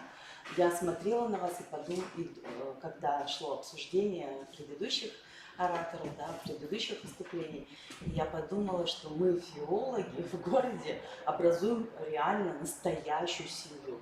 У Натальи Станиславовны я училась, с С Юлией Владимировной и Ольгой Александровной я много лет работала в 12-й школе, так что я тоже представитель 12-й школы. Мои дети учились в 12-й школе. С Татьяной Николаевной мы постоянно вместе работаем на проверке и на разных мероприятиях. Поэтому спасибо вам, что вы сюда все пришли и сейчас будете меня слушать. Я несколько смещу акцент с такого веселого, немножко даже такого какого-то интересного, да, погружения в сами уроки русского языка и литературы, да, мое выступление прозвучит несколько, как бы, ну, не знаю, серьезнее и глобальнее. Почему? Ну, вот, как бы, работая постоянно учителем русского языка, литературы, МХК, да, у тебя одна оптика. Как только ты начинаешь заниматься, вот 5 лет назад, да, мне предложили быть замдиректора лицея, поэтому у меня оптика изменилась немножко. Да? Я стала смотреть на работу учителя и анализировать систему работы. Поэтому мне хотелось бы сегодня с вами поговорить о том, как нам с вами, филологам, выживать в этом мире, полном неожиданностей, цифровом, серьезном мире, да, и как нам работать с одаренными детьми. Да? Вы же знаете, что основная из направлений национального проекта образования – это формирование эффективной системы выявления, поддержки и развития способностей и талантов у детей и молодежи. Каждый понимает, что важно выявить, развить таланты учащихся, которые потом станут в будущем научным и культурным потенциалом общества. Проблема, которая стоит перед российским образованием, а как организовать эту работу? Ну и для нас, учителей русского языка, тоже это очень важно. Итак, одаренные дети. Давайте разберемся. Одаренные дети обладают высоким уровнем способностей во всех сферах деятельности. Учащиеся, которые могут принимать нестандартные решения, креативно преобразовывать действительность. Очень важно, это те дети, которые эстетически могут относиться к миру. Они в будущем могут проявить себя в сферах, требующих творческого подхода к деятельности. И поэтому я буду говорить о системе работы в технологическом лицее. В чем сложность? Ведь технологический лицей – это образовательная организация, которая работает в направлении развития одаренности в сфере математики и информатики. Это дети, которые мотивированы, они высоко мотивированы на изучение именно предметов информатики, математики, физики. И здесь, конечно, мы понимаем, что сложность, как привлечь их к своим предметам, как у них развить желание, да, чтобы появилось желание. Ну и, во-первых, как и найти. Ведь они же тоже творческие дети, и они требуют индивидуального подхода к себе. Итак, программа, которая у нас существует, программа, называющаяся «Путь к успеху», она носит непрерывный характер. Значит, этим объясняется отсутствие собственной привязки к конкретному учебному году. То есть в 8 классе ребенок приходит, в 11 классе он выпускается, и это бесконечный процесс. Бесконечный процесс. Давайте посмотрим на этапы. Итак, сначала это организационно-диагностический этап, на котором мы выявляем детей. Я, как филолог, наряду с математиками, информатиками, я, конечно, выбираю детей, которые способны заниматься и хотят, и любят, да, мой предмет. Это сложно. Дальше практический. Это вот где-то второе полугодие 8 класса и до 11. И рефлексивно обобщающий, где мы уже можем подвести итоги. Итак, организационно-диагностический этап начинается с лагеря Эврика в знакомое название. Это такая смена летнего профильного лагеря с дневным пребыванием. Да? Дети, которые поступили к нам в лицей, они месяц находятся у нас. Что это за лагерь? В нем созданы условия для адаптации, понятно, учащихся в лицее. Но в том числе они занимаются не только, предположим, им проводятся с ними какие-то занятия по точным наукам. Ну и, конечно, им очень нравится, всем нравятся, да, такие интересные мероприятия, как, например, Пушкинский день, День Японии. Я лично даже очень люблю с детьми рисовать, там, ставить какие-то сценки, да. И вот они, когда уже это творчество начинается, вот, рисуем как Ван Гог, да, или там рисуем Фудзияму, уже я в этот момент я вижу, кто готов заниматься творчеством. Значит, кроме этого, преподаватели все приходят в этот лагерь, занимаются. Кроме этого, это и анкетирование, не только преподавателям, но и психологам. Это беседы. И так мы выявляем этих одаренных детей. Дальше эта работа, первое полугодие, очень серьезная работа по выявлению, да, то есть смотрите, классный руководитель, когда знакомится с детьми, проводит с ними анкетирование, организацию.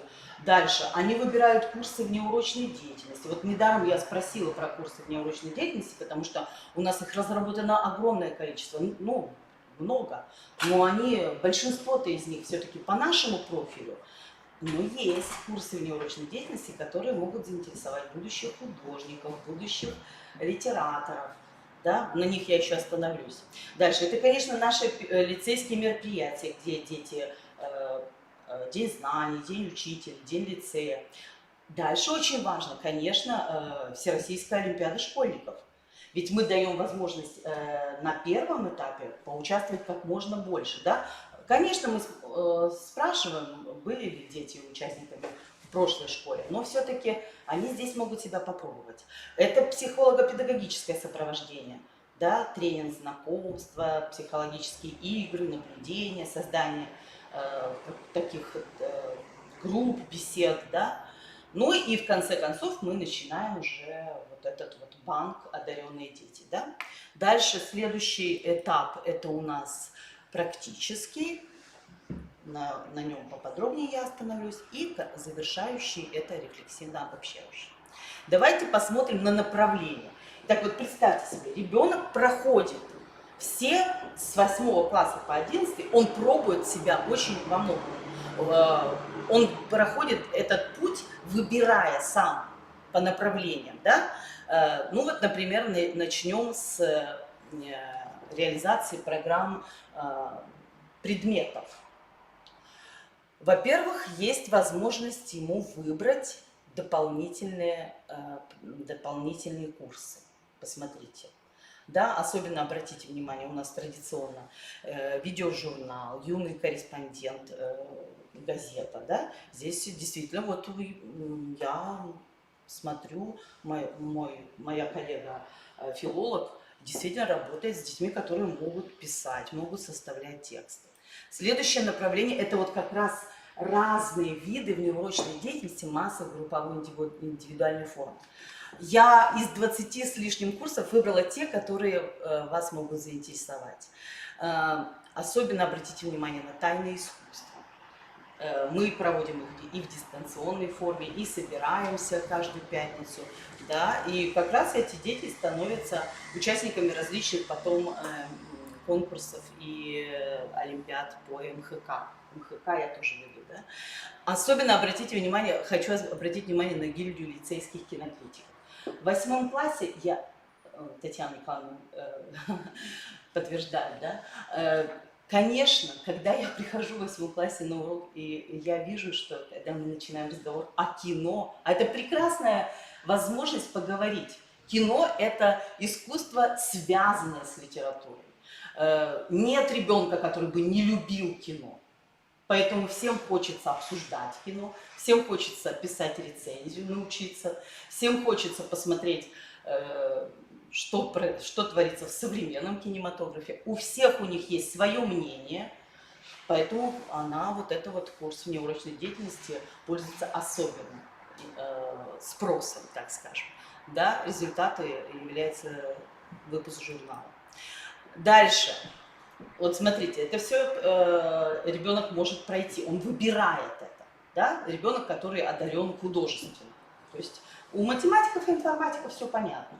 У них свои все эти курсы, все это они проходят. И еще тем более у нас профильное обучение.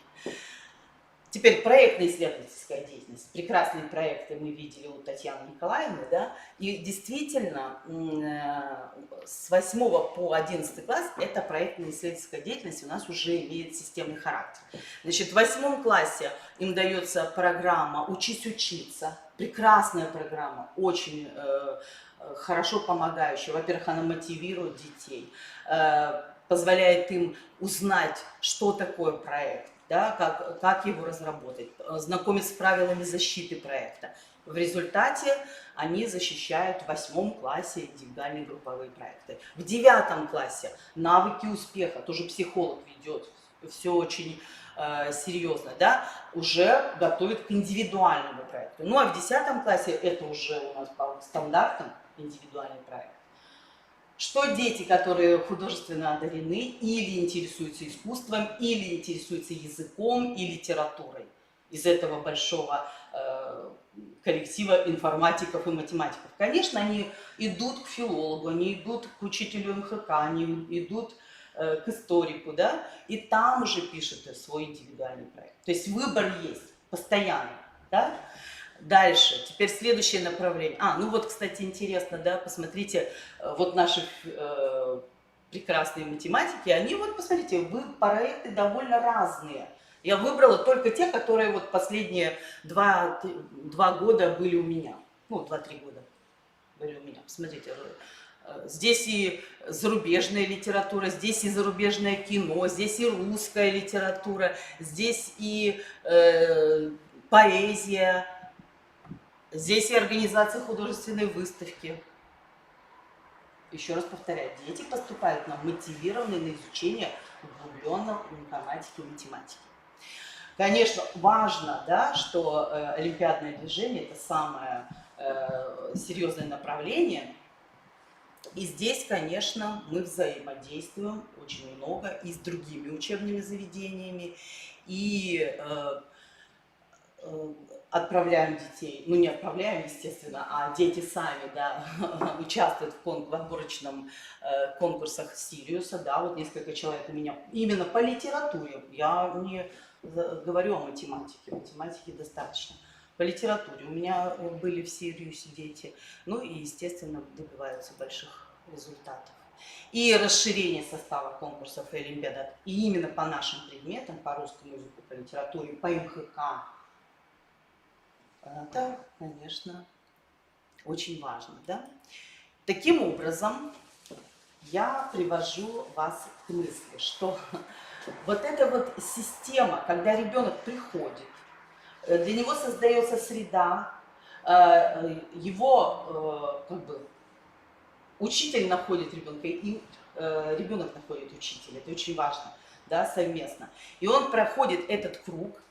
И когда мы мониторинг проводим, вот у нас существуют вот такие карты индивидуальных достижений, которые заполняются классным руководителем. У нас существует портфолио, которое подводит итоги, в принципе, да, когда ребенок уже, предположим, в 11 классе у него уже портфолио серьезное, да, которое заполняется тоже классным руководителем, помогают учителя. И банк одаренных детей. Вот я предлагаю, например, посмотреть, вот потрясающая девочка, сейчас она, правда, уже в 11-м, это вот в прошлом году, да, посмотрите, она прошла, то есть вот мы так можем отсмотреть, да, как ребенок проходит через внеурочную деятельность, через дополнительные курсы дополнительного, да, образования, через проектно-исследовательскую деятельность, видите, все проекты у нее да, через олимпиадное движение выстраивания маршрута ее образовательного, да, и через расширение состава конкурсов, в которых она еще дополнительно участвует.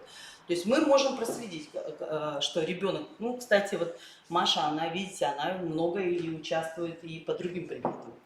Ну, вот еще потрясающая девочка Даша Краскина, да, которая в этом году окончила и поступила на дизайн, очень интересная высшая школа экономики, там такой факультет потрясающий. Это вот девочка, которая тоже как бы все круги вот эти вот прошла, посмотрите, да, она интересовалась и искусством, и кино, и писала прекрасные проекты, делала, и проходила через олимпиадное движение. То есть к чему я веду?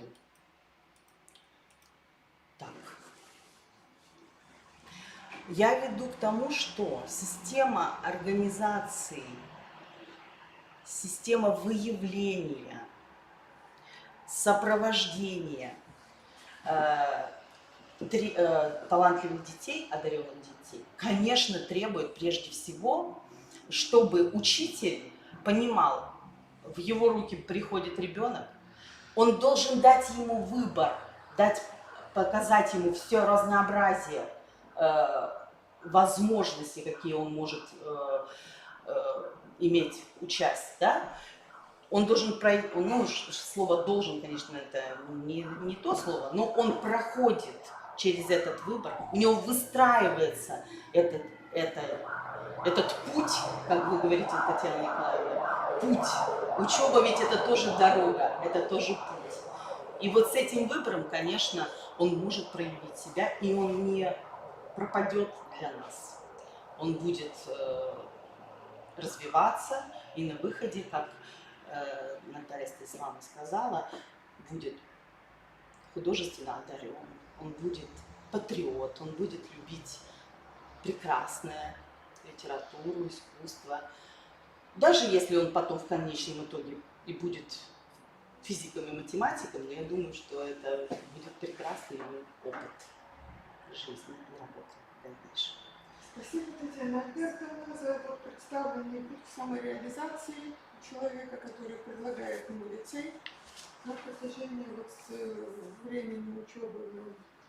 Вот. И, конечно, вот мне очень интересно вот эти вот, то, что вы представили, вот эти портфолио и карту индивидуальных достижений. Может быть, потому что лицей технологический, я не знаю. Но вот эта вот формализация позволяет ребенку наглядно представить, а что же он сделал.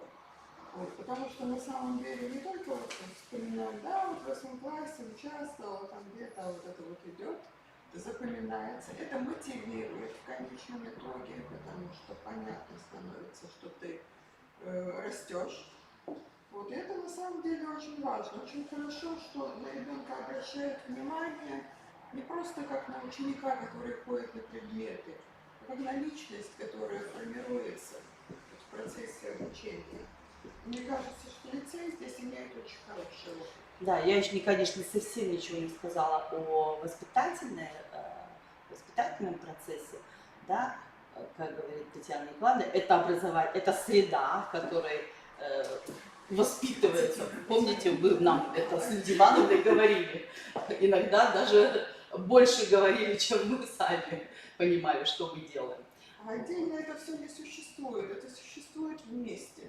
Когда учитель находится в классе, он ведь занимается не только трансляцией знаний, вот, он занимается в том числе и разными видами деятельности, включая воспитательную.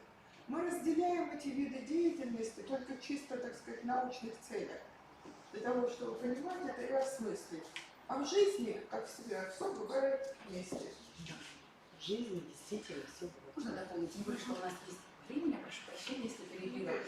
Я бы очень советовала всем коллегам, которые будут смотреть в записи эти выступления, промониторить сайт технологического лицея, особенно их группы ВКонтакте. Потому что, ну вот если честно, конечно, содержание в приоритете, безусловно, но иногда и форма, оболочка должна быть очень вкусная. И вот в эту гильдию кинокритиков, да еще и современных, я сама хочу попасть, если честно. Но Татьяна Альбертовна берет только после тщательного отбора. Я пока не Нет, ну не после Да нет, я чая. шучу, конечно. Татьяна Николаевна, приходите. Мне как раз в этом году 8 класс, и они То есть мечтают. я доросла до уровня 8 Вы знаете, вот те, которые сейчас в 11-м, с которыми я это начинала, они приходят прямо в лагерь Эврика и прямо презентуют. Они говорят, идите к Татьяне Альбертовне, потому что это действительно стоит того. Да, конечно, вы будете программистами великими, учеными, исследователями. Мы ведь их так мотивируем, мы говорим, что вы действительно будущие ученые и исследователи. Но как же интересно говорить о кино. И Татьяна Альбертовна еще, прошу прощения, еще умолчала о том, что в технологическом лице есть огромнейший опыт ведения газеты, и родоначальник газеты сидит сейчас Да. в аудитории. И кроме всего прочего, есть еще и внутрилицейское телевидение. И у этого телевидения есть особые включения мотивационные в течение учебного дня. Да. И это телевидение в том числе работает и в формате социальной сети ВКонтакте. То есть там богатейший опыт работы с одаренными детьми, которые, может быть, выступлениями. Да, могу поделиться, что мы даже проводили уже вот во время пандемии. Раньше у нас были выборы президента, ну, обычно, как дети приходили, голосовали. Теперь это все в дистанционном формате. Ленинский там наш президент. Нет, не объявился, нет. Он хотел, кстати. У нас предыдущий президент, он всем заявлял, я иду на второй срок, меня выберут. И какая же была наша радость, что выбрали новую девочку, причем выбрали, да, Яночку. Вот, так что, да, у нас очень, да, вот жизнь благодаря этим технологиям, конечно, очень-очень интересная, веселая и насыщенная. Такой вопрос, а планируется ли развитие данного клуба кинокритиков, ну, расширение, так сказать, обозреваемых продуктов, то есть как и литературное произведение, может, ну, современные книги, и также как... То есть, я правильно вас поняла, планируем ли мы расширять еще обсуждение, да, или как? Обозревать не только киноленту, но также и литературные произведения, и, возможно, если... Вы знаете, именно благодаря вот этим детям, которые стали такими активными участниками моего лицейского клуба кинокритиков, мы стали думать, что надо еще что-то дискуссионное включить. Коммуникативные вообще технологии, они всегда детям интересны. Поэтому потом мы сделали еще дискуссионный клуб отдельно. И мы собирались целый год в прошлом году мы собирались. Обсуждали, как правильно вы говорите, кино и книги обсуждали. И наша команда коммуникативные бои проводит и занимают вообще места прекрасные. Да. Тут я в связке с учителем, с замдиректора по воспитательной работе, она тоже много этим занимается. Да, расширяем. Но единственное, что мы не можем расширить на город, хотя хотелось бы. Так, спасибо, Татьяна. Ну, Татьяна Альбертовна. да. У нас подошел еще один докладчик с урока сбежал. Нет, не сбежал. После урока сбежал. С Людмилой Ивановной мы учились в университете. Я тут говорила, что вы тут просто одна семья. Ольга Александровна, Юлия Владимировна, Наталья Станиславовна, я. Так, замечательно. Значит, сейчас у нас так, Людмила Ивановна готовится, наверное, к выступлению. Пока она готовится, еще раз хочу сказать. Значит, 1-3 ноября состоится международный съезд учителей и преподавателей русского языка и литературы на базе МГУ. Состоится в смешанном формате. Сегодня и завтра можно зарегистрироваться. Если кто-то не хочет регистрироваться в докладе, регистрируйтесь просто как участники. Вот. Вот сайт. Вот. А флешку можно вытащить? Флешку можно вытащить? Да. Да. Прям переписывайте.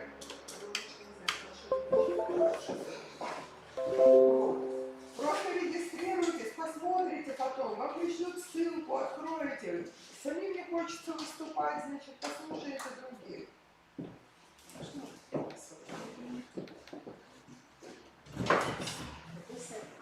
Вот он, отведем. Фирмол течи МСЮ.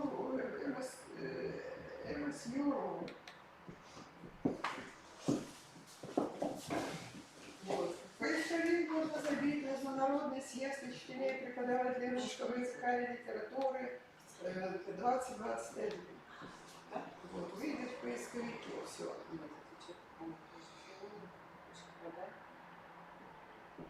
Вот тут вот будет лежать программа, подходите, фотографируйте, переписывайте.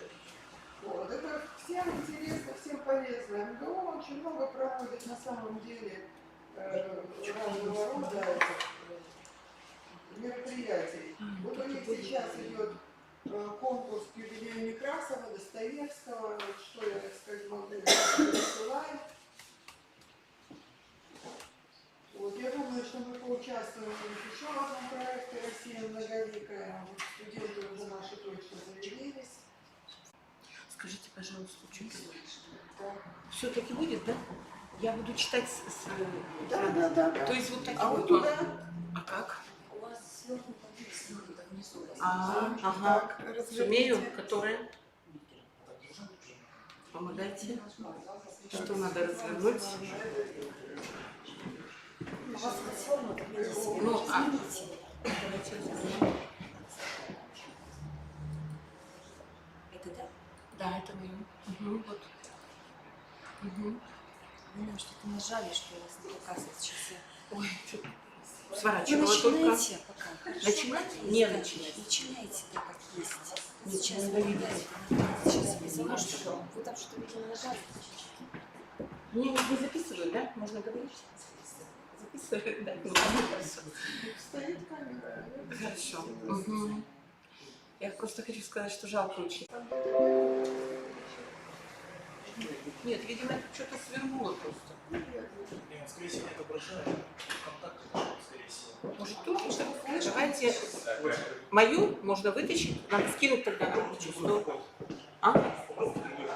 Другой вход вставить. Да я сейчас скину, наверное, просто на рабочий стол.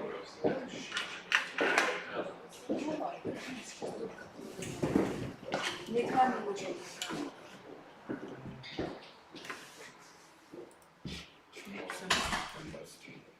Вот. Замечательно. Сразу все.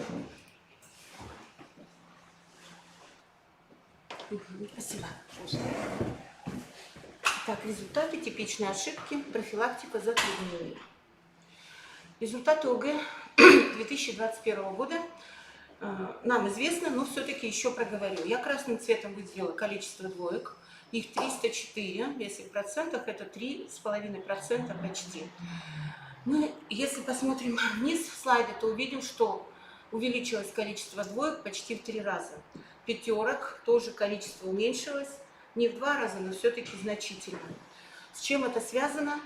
Мы, конечно, догадываемся, но попытаемся все равно какие-то точки расставить над «и». Итак, изложение сочинений, если рассматривать те цифры, что вы видите с правой стороны, они связаны с учащимися, которые набрали высший балл. То есть по ИК-1 они 2 балла набрали, по ИК-2, то есть по сжатию 3 балла, и по ИК-3 за смысловую ценность 2 балла. Вот такие неплохие проценты, если мы посмотрим, в верхней части это изложение, в нижней части это сочинение, средние проценты, мы видим, что ниже только у нас смысловая цельность, логические ошибки. Если говорить о грамотности, по сравнению с 2019 годом наблюдается незначительное снижение в соблюдении орфографических норм, в соблюдении грамматических норм и в соблюдении речевых норм. Остальное стабильно. Итак, сжатое изложение. Очень важно, конечно же, ребенку слушать рекомендации, инструкции, которые звучат, потому что здесь тоже уже почти критерии оценивания. Итак, поэтому я сюда внесла эту инструкцию. Затем обязательно необходимо считать количество слов. И я в слайд поместила определение, которое мне очень нравится, что сжатое изложение – это обработанный пересказ прослушанного текста, при котором максимально выражен необходимый смысл при минимальной затрате речевых средств. Какие ошибки в изложении встретились? Ну, по ИК-1, где микротемы должны учащиеся сохранить, понятное дело, что либо пропуск, либо реже добавление микротем, но мы с этим тоже встречаемся. Если говорить о сжатии, то, конечно же, мы не видим использования разных приемов сжатия почти.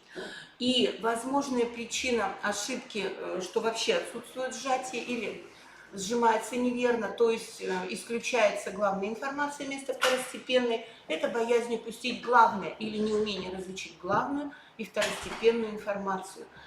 Конечно же, главный выход может быть, да, лечение, профилактика и так далее. Это работа с текстами, постоянная работа с текстами. Я вот буду говорить позднее о разных рекомендациях, и все равно все это будет связано с тем, что мы множество текстов просматриваем, вырабатываем навык определенный анализа текста. И если говорить о логических ошибках, то допущены логические ошибки. Часто не соблюдалась последовательность изложения или абзацное членение тоже у учащихся не получилось произвести. Профилактика затруднений. Что делать? Вот мне подумалось, возможно, обратиться к типам восприятия при подготовке. Может быть, большее внимание этому уделять. Кто-то легче воспринимает информацию на слух, кому-то нужно увидеть текст. Соответственно, при подготовке одних и других к написанию изложения должны быть разные способы. В частности, на всех этапах подготовки есть свои рекомендации. Сейчас я некоторые из них на следующем слайде и открою. Итак, при первом чтении, когда текст звучит, уже аудиозапись, визуалом лучше сразу записывать текст, сокращая слова, оставляя большие пробелы между строчками. А аудиалом можно послушать, мысленно выделить самое главное в тексте, пометить ключевые слова, главную тему текста и что-то написать. Во время перерыва, эти 3-4 минуты, визуалы вполне могут дописать сокращенные слова, потому что им надо воспроизвести почти весь текст, чтобы он был перед глазами. Аудиалы, они записывают то, что запомнили, причем опорные слова, оставляя тоже большие пробелы, делят текст на микротемы, записывают их. И во время повторного чтения аудиалом, то есть визуалы вписывают все оставшиеся слова и пишут текст аудиала. Вообще нет, конечно, в чистом виде, возможно, этих типов, но нужно, конечно же, много писать, вырабатывать в себе определенные сокращения, слушать аудиокниги, потому что аудиозапись звучит, учиться воспринимать информацию на слух, работать с текстами на сайте ФИПИ, проработать как можно больше изложений. Но мы знаем, что будут изменения и по количеству абзацев, и по жанру текста. В любом случае нам информация открыта и работать необходимо.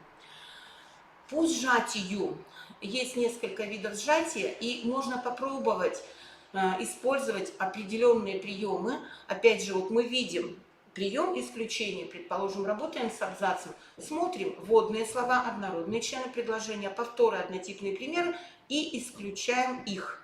То есть выделяем главное с точки зрения основной мысли в абзаце, работаем с текстом, он перед глазами, убираем ненужные подробности и детали, и конкретно убираем цитаты, убираем прямую речь, потому что там можно наделать больше ошибок пунктуационных, плюс ко всему можно еще и фактическую ошибку сделать, если исказить эту прямую речь. Если работать с обобщением, опять же, есть конкретные рекомендации, также точно действуем на ходе мелкое и единичное, затем обобщаем это, объединяем эти факты на основе общего и формулируем получившееся предложение. Это касается, конечно же, тех учащихся, которые так разумно, серьезно готовятся на уроках и так далее. Когда мы столкнулись летом с подготовкой учащихся, получивших неудовлетворительные оценки, они ведь, знаете, они суматошно записывают то, что успевают уловить. Им, опять же, та рекомендация стараться воспринимать на слух информацию, не потерять микротемы и стараться писать быстрее, вырабатывать свои сокращения. Даже у них нет необходимости сжимать текст, у них другая беда, у них, наоборот, мало слов. Итак, третий прием сжатия – это упрощение или замена по-другому. И вот что можно упрощать, заменять, здесь тоже на слайде все есть.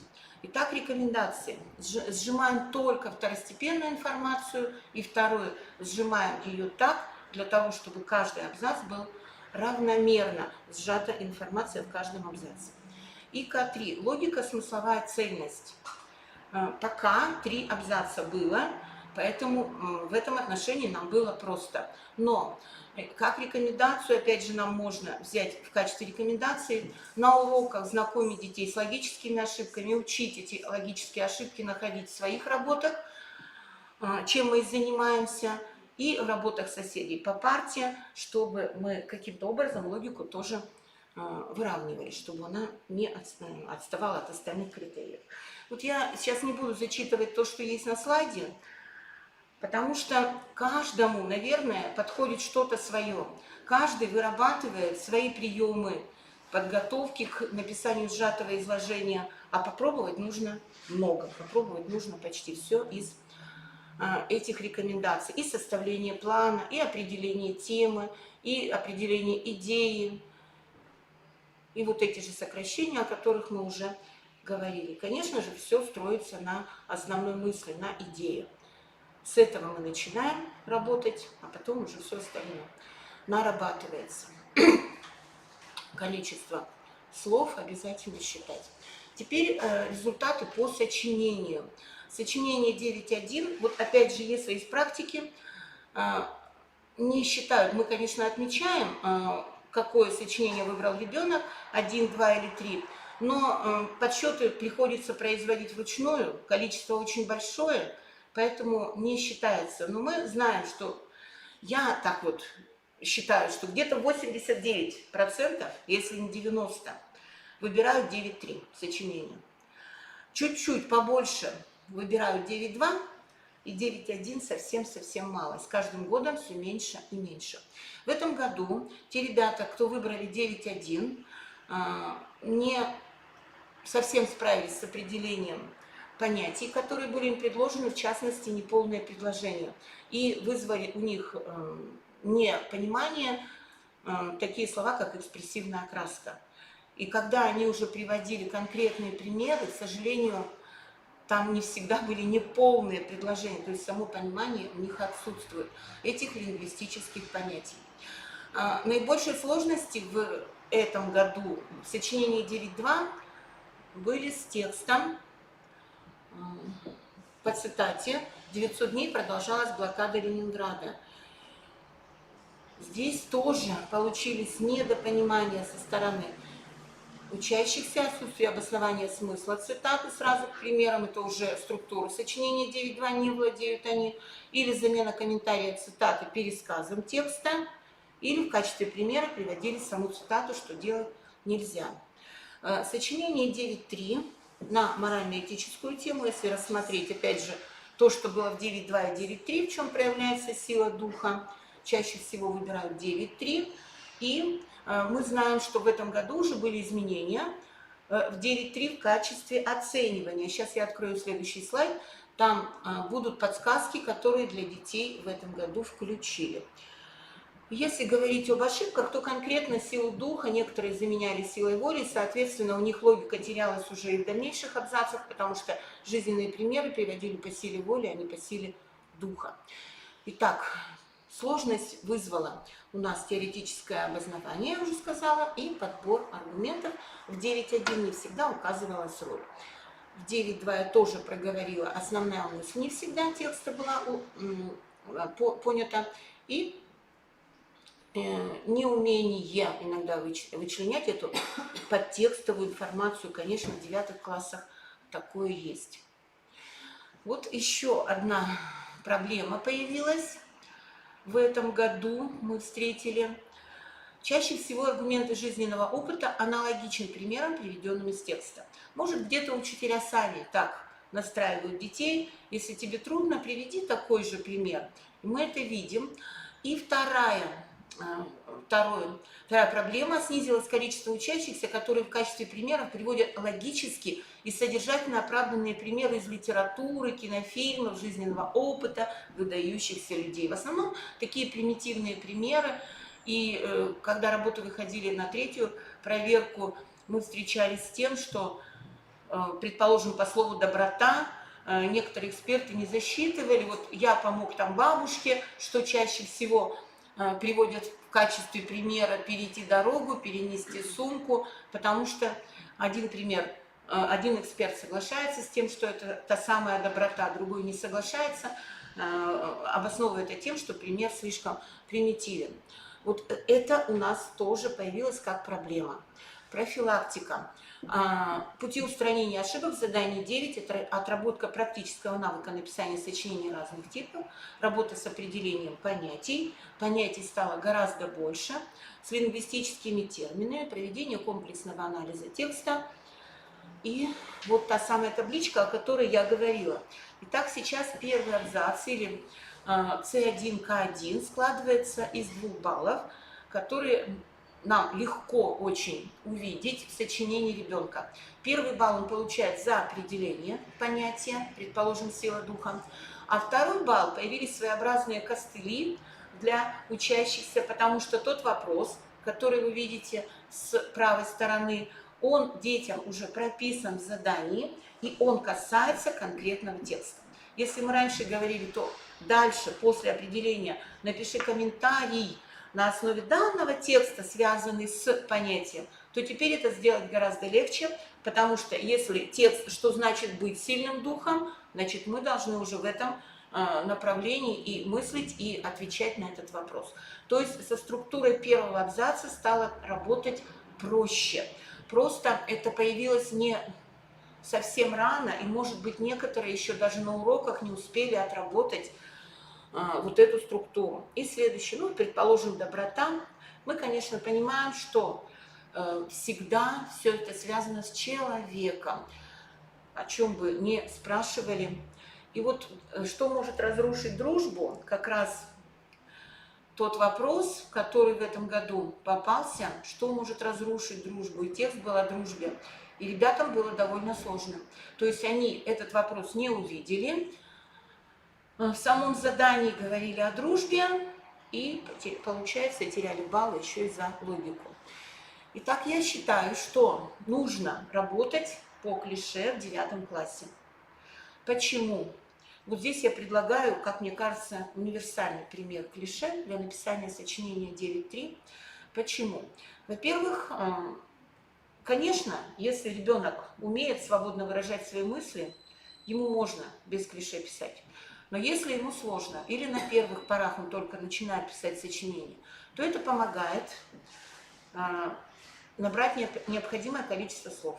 Во-вторых, происходит минимизация грамматических, логических ошибок, появляются связки между абзацами, связки между предложениями, и сам ребенок чувствует себя увереннее, когда есть у него, он запомнил вот это клише и пользуется. Конечно, можно и другие клише использовать, но мне вот кажется, это наиболее таким универсальным.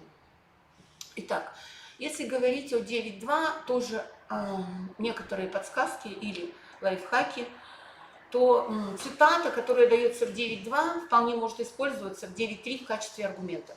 В 9.2 мы ее не можем использовать, а в 9.3 вполне. Вот пример, опять же, по этой цитате, которую мы уже зачитывали. 900 дней продолжалась блокада города. И 9.3, когда спрашивают, в чем проявляется сила духа. Вполне эта цитата может быть использована в 9.3. Итак, тестовая часть. Мы пробежимся, только посмотрите, главное, на цифры. Мы с этим работаем, мы знаем, но все-таки. Итак, средний процент выполнения заданий 2 – это синтаксические нормы, синтаксический анализ – это 29,2%. Если мы будем смотреть на то, кто как справился, то мы увидим, что учащиеся, получившие неудовлетворительный результат, с этим заданием справляются на 5%, и те, кто получили пятерки, посмотрите, только на 56,79%. То есть довольно низкий процент. Задание сложное. Здесь материал 8-9 класса. Вообще, если честно, материал всего русского языка, потому что умение выделять грамматическую основу, оно, конечно, гораздо раньше начинается, чем в 8 классе. Задание 3 попроще, и мы видим, что выполнено оно тоже получше, чем задание 2. Здесь пунктуационный анализ. Ребята должны увидеть, где ставятся запятые, выбрать цифры И здесь, если смотреть на тех, кто получил пятерки, уже 85%. Пути устранения – это, конечно же, тренировочные упражнения на постановку знаков препинания. И не только с союзом «и», но здесь и были причастные обороты, идеи причастные обороты. Задание 4, оно попроще для наших детей, 85% в целом справляются. Те, кто получает пятерки, на 97%. И вполне можно с этим заданием справляться, получать этот балл. Задание 5, посмотрите, пожалуйста, самый низкий процент выполнения, 22%. 22,71%, и те, кто получили 5, 42% всего справились с орфографическим анализом. То есть даны 5 примеров и объяснения, почему слово пишется именно так, а не иначе. Надо увидеть правильные объяснения и выбрать ответы. Ну, работа с орфографией, с правилами, с теорией прежде всего, потому что здесь проверяется теория. Само слово написано правильно. Неправильно может быть объяснением. Задание 6. Здесь все уже попроще. Это умение анализировать текст как речевое произведение. Я говорю попроще, хотя, посмотрите, всего 67% учащихся в целом справились. Здесь нужно выбрать правильные ответы по содержанию текста. Конечно, работа с текстами, осознанное чтение, внимательное чтение, здесь именно на внимание вопросы. Задание 7 связано с анализом средств выразительности, здесь пониже процент, чем в предыдущем, здесь 53,67. Работа с изобразительно-выразительными средствами, в основном встречаются олицетворения, метафоры, эпитеты, сравнения, фразеологизмы, ну, наверное, будут расширяться. И задание 8 – это раздел лексика, где учащиеся должны подобрать в тексте синоним к заданному слову или найти слово, которое встречается по данному определенному лексическому значению. Ну вот с этим заданием тоже справляются более-менее 72% и 91%, 72,1%. Это, наверное, все, что я хотела сказать по нашей теме. Я поздравляю всех учителей с наступающим праздником и желаю всем нам плодотворной работы в наступившем учебном году. Спасибо, Людмила Ивановна. На самом деле очень хороший получается завершающий доклад нашей секции, потому что московского докладчика, судя по всему, не дождемся. Вот. И я бы хотела сказать, что вот эти вот сложности по работе с текстом не совершенно не важны. Ведь в норме умение составлять достаточно продолжительный связанный текст, он в среднем наступает у человека к концу школы. Вот. Поэтому все, что требует вот этого навыка обращения, формирования навыка обращения с текстом, как аналитического, так и синтетического, это как бы обычная, так сказать, дорога со всеми ухабами, которые неизбежно придется пройти. Это возрастные особенности формирования дискурсивного мышления, здесь ничего иного не сделаешь. Простите, я как психолингвист говорю. Вот. Поэтому вот очень хорошо, что работа с текстом поставлена во главу угла сейчас и при оценочных процедурах, и в принципе, да, вообще в работе учителя. Потому что это самое основное. Что такое умение выражать свои мысли? Это значит умение составлять текст. Вот. Как ребенок выражает свои мысли в 5 классе, в 10 классе, это, так сказать, дистанция огромного размера. Вот. И это на самом деле совершенно неизбежные трудности. Просто нужно знать, как с ними работать. Это нормальный процесс развития. Вот. И надо на него так и смотреть. Хорошо, что появились эти рекомендации, хорошо, что появились определенные подпоры, меняется все больше видеоряда. И вербальные навыки, они сейчас выглядят совершенно по-другому. Это такая жизнь, это такая среда. Вот. И приходится воспринимать вот эти проблемы, которые стоят перед учителем-словесником, тоже как вот рядовые рутинные задачи. Вот. И в то же время вот этот правильный подход, потому что это катастрофа была совершенно. Я приведу один пример из своей практики. Вот. Я в свое время читала курс психолингвистики у нас на филологическом факультете. И я давала им такое задание, которое я сама придумала. Вот, это известное задание вот у одного из наших известных психолингвистов, ныне покойного, когда он предлагал студентам,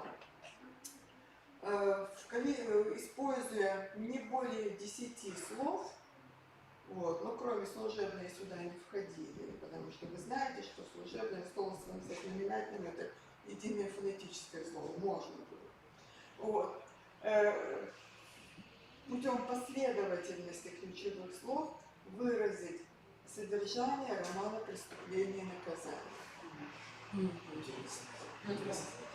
Да, они с этим справлялись. Причем справлялись не хуже, чем студенты Ленинградского университета. Потому что я сравнивала, я, так сказать, это все знаю. И вот получается таким образом, что оказывается так можно. Вот. Потом задание усложнялось. То есть на основе этих слов нужно было составить предложение, которое вот, выражало содержание, основное содержание романа «Преступление и наказание». Тоже справлялась.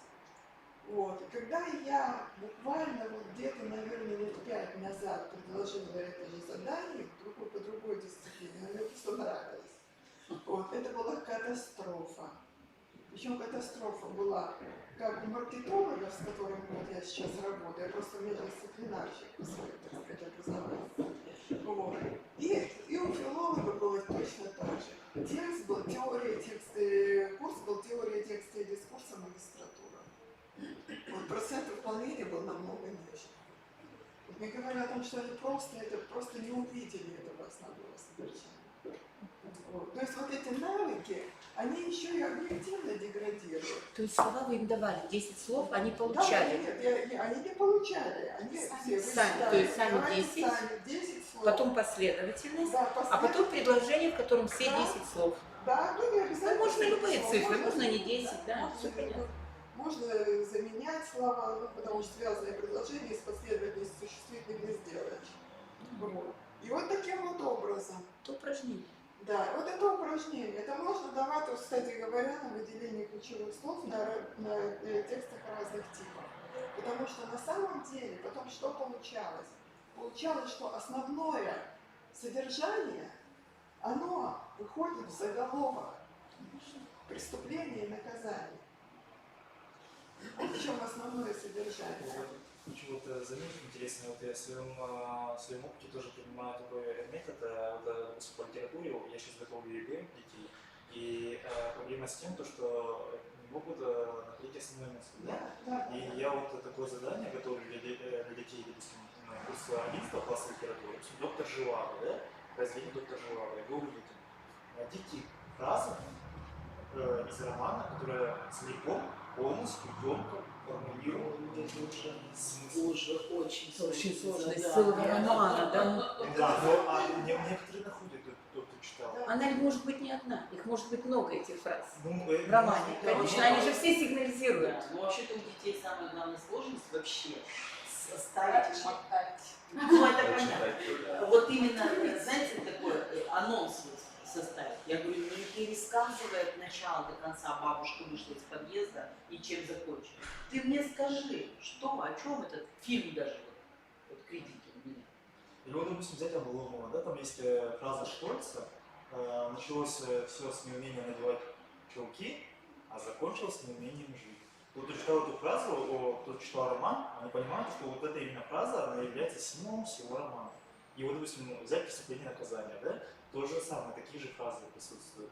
Или вот роман «Отцы и дети». И вот умение, мне кажется, формулировать такие фразы, да, ну, чем-то похожее задание преподавателя, она именно учит детей находить основную мысль, именно ядро. Потому что проблема, допустим, ЕГЭ и ОГЭ заключается в том, что ученик не может находить главную информацию, второстепенную, разделять, у него все всплывается. Потому что это, как бы сказать, читательский опыт. А вот Людмила Ивановна вопрос. А вот смотрите, Людмила Ивановна, вот первое сочинение, да, 9.1, да? А что там вообще говорят? Может быть, от него вообще отказаться нужно? Слушайте, Если не выбираешь. мне кажется, пока происходит какое-то упрощение. Помните, с чего начиналось? ОГЭ Да. было только вот лингвистические были Да. понятия, да, Я помню. и мы учили детей, наши дети, в общем-то, справлялись с этими понятиями. Сейчас мы перестали готовить, где-то даже, извините, натаскиваем. Так получается, потому что учить понятия это Слабым, то же конечно, самое. да. Я считаю, это русский язык, не должно уходить 9.1. Хорошо, А 9.1 не уйдет, тогда почему не сделать критерий? Оценивать его серьезнее. То есть, например, тот ребенок, который нацелен на продолжение углубленного изучения, предположим, русского языка, почему бы ему не получить больше баллов, если он выберет 9.1? Но оно же объективно сложнее. Предметы мы сдаем на базовом уровне, выбор у 9 ребенка класс. должен быть, но при этом критерии должны быть адекватны друг другу. То есть вне зависимости от того, какой текст он создает, мы оцениваем создание текста, то, как он выразил содержание, используя все языковые средства. Ну и результат тогда 9.1 Его выбирают, и причем сейчас выбирают более осознанно. Да, Это, более как осознанно. правило, дети-олимпиадники, они видны, у них другая стилистика, совершенно другая манера, это развернутые ответы. И если мы этот выбор уберем вообще из экзамена, то мы сведем на нет все усилия учителей, которые готовят детей-олимпиадников. А с точки зрения балла здесь, наверное, будет не очень корректно по отношению к другим детям, потому что тогда мы давайте будем говорить о том, что как в Ставропольском лицее мы сдавали сочинения и по обществознанию, и по истории тоже, причем желательно в стихах после 9 класса. Нет, это понятно, просто обидно жить иногда. Просто вот я имел, да, тоже хочу небольшое замечание сделать по поводу этого ОГЭ. Я имел дело с ОГЭ несколько лет назад. Я сдавал класс, они были не профильные, они были физмат. Ну, в целом сильный класс был, но я хочу заметить то, что вот дети, которые склонны к науке, они очень часто выбирают 9.1. И они, в принципе, в предмете математики и физики лучше выступают на Олимпиаде по русскому языку. У них другое построение сознания, другие логические связи, и они каждый раз, решая задачу, выстраивают новые нейронные связи. Поэтому я таких тоже выискиваю. Это кладезь. Это да. Ну, мы же говорим русский язык, какие-то точные предметы. Я всегда Это формализация Конечно. работает. То есть то, что хорошо ставит на их время, да, то есть они умеют, что называется, уже лечение действительно. И вот когда они сдали ОГЭ, я с ними беседовал, почему они выбрали 9.1, очень много, больше половины класса выбрали, и все сдали хорошо, именно сочинение, почти максимальный балл. И они отвечают так, что нам, допустим, девушка отвечала, что у меня возникает проблема с чтением, то есть я мало читаю, но я прекрасно понимаю вот эти вот законы, то есть взаимодействие, правила, как там, слова и прочее. И она по форме все правильно говорит. Ну, структуры, да, у нее, конечно. Я повышаю. Да. Иногда, конечно, бывают очень большие подарки, незабываемые. Можно я тоже поделюсь? Один раз тоже. У меня было сочинение по 9.3 про счастье. Меня поразило это сочинение этого ребенка. В общем, все пишут, да, счастье, значит, я нашел собачку, мама не выгнала меня с собачкой, там, или кошечку, или еще что-то, на день рождения машинку подарили, кто что. А этот ребенок пишет жизненный пример, вы знаете какой? Он пишет о царе, видимо, соцгуманитарного такого плана, говорит, он пишет о счастье царя. Счастье царя – это когда счастлив народ. И такой достойный пример. Вы знаете, я не могу вот это забыть. Это вот такие подарки иногда, когда проверяешь, вот дети попадаются, на самом деле, кладезь. Да вот такое счастье у царя. Подробно, достойно. А для вас ваше счастье, Людмила Ивановна. А это было мое счастье. Вот Я я запомнила. был, у меня был курс просто поэзии. Мы занимались написанием стихотворений, написанием рассказов и так далее, ну, подготовкой к ОГЭ, ЕГЭ. И там мне мальчик был, он тоже написал сочинение, и он написал такой интересный мысль, то, что счастье – это нечто обычное. Я просыпаюсь, я чувствую, что со мной все хорошо. Я смотрю в окно, я уже счастлив. Я чувствую что-то, я счастлив. Я спокоен, я счастлив. Ну, в таком ключе.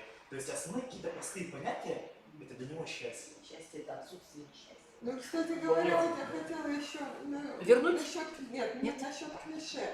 Да. Вот, скажем, это очень хорошие подпорки, но вот которые сдерживают при этом какую-то определенную творческую активность, если ребенок ее проявляет. Потому что в литературных конкурсах Вот это следование схеме сочинения считается недостатком. Ну, это понимаю. Снимают очень много. Вот. Но для остальных очень хорошо. И поэтому вот я думаю, что, знаете, завершая, потому что уже времени у нас нет, скоро начнется сессия, вот, завершая, так сказать, наш разговор, очень интересный и творческий, я бы хотела сказать так, что давайте пожелаем друг другу вот больше учеников, которые могут перейти, преодолеть вот эту вот схематичность, активность и проявить творчество и обеспечить себе вот этот полет мысли, желаний и жизни. Спасибо. Спасибо. Всех с праздником. Всех наступающим праздником. Спасибо, дорогие коллеги. Можно сейчас присоединиться к стратегической сессии, которую мы организовали в итоге. Модератор Наталья Исаева, концептуальные вещи, которые можно послушать, пожалуйста, из сессии.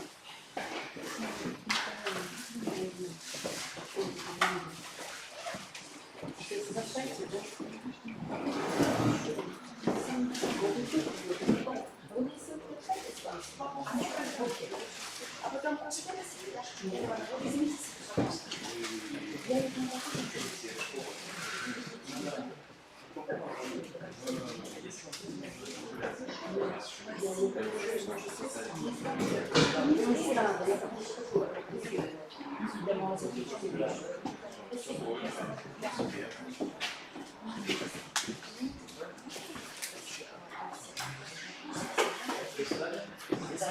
Зачем? Это же не всегда. Тут надо когда еще выбирать, еще выбирать. Сейчас официально коллеги отлично нашего выступала.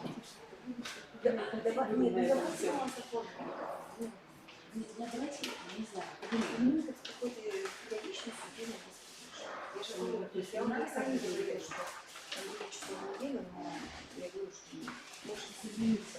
Вы не оставьте требования, я подумаю, требования. Светлана Семеновна. А значит, Татьяна Матвеева не... Она же будет сначала заявлять. Она Татьяна заявляла, Петровна. она отказалась. А, все, сказала. Ничего не услышала. Да. Пришла, вот скажи. Я же Таня, сколько безумно. Нас не я, вы не хотите, честно скажу. Слушай, я тебе говорю, мы тут сидели, представляешь, я, Одинцова, Лизунова. Ты бы еще бы сидела, представляешь? Да я Одинцова рассказывала про 12-ю школу, рассказывала про 12-ю школу, рассказывала, ну, у нее там про... Да, я знаю. А потом я вышла и говорю, друзья мои, просто семья. И начала рассказывать, говорю, у Натальи Александровны вообще. Да, да, Софья Александровна.